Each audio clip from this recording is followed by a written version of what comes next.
توانا بود هر که دانا بود. ز دانش دل پیر برنا بود.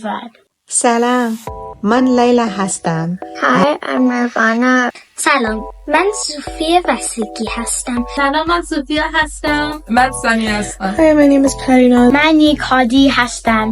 سلام، اسم من لورا است و 51 سال دارم. با سلام، من محمد جاوید. من پریچه خالگی از مدرسه MTO فارسی اتلانتا جورجیا. ما میریم کلاس فارسی MTO. کلاس اول. I go to first grade Percy class MTO. کلاس دوم مدرسه فارسی هیوستن. دانش آموز کلاس دوم 2 سال هست به صورت آنلاین در کلاس فارسی شرکت میکنه.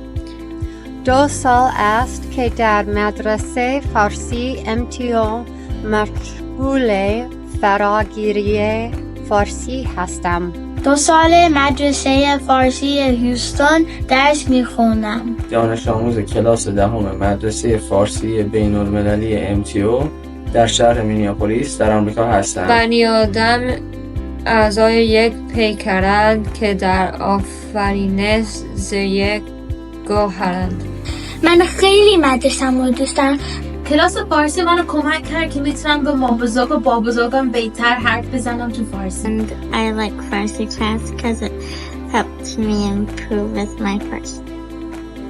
زبان فارسی بسیار زیبا و شیرینه. من بسیار دوست دارم که این زبان زیبا و شاعرانه را یاد بگیرم. It is an amazing program and a really great experience. It's really helped me dive more into learning how to read and write and comprehend Farsi. من دوست دارم فارسی یاد بگیرم. میخواهم مولانا و عطار بخوانیم. من خواندن و نوشتن زبان فارسی رو در این مدرسه یاد گرفتم. منو کمک کرد که الان من مثلا برم ایران بتونم برم جای چیزا رو بخرم. I like the classes because it helps me with my reading and writing. من قبل از شروع کلاس فارسی میتونستم فارسی صحبت بکنم ولی خواندن و نوشتن نمیدونستم.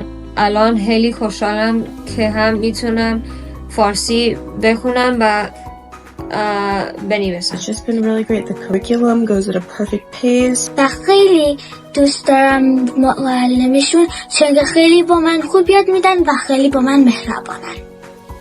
The teachers are very nice here and it's fun. Teachers are really helpful and it's a really great resource with that curriculum. So I've had an amazing time with it.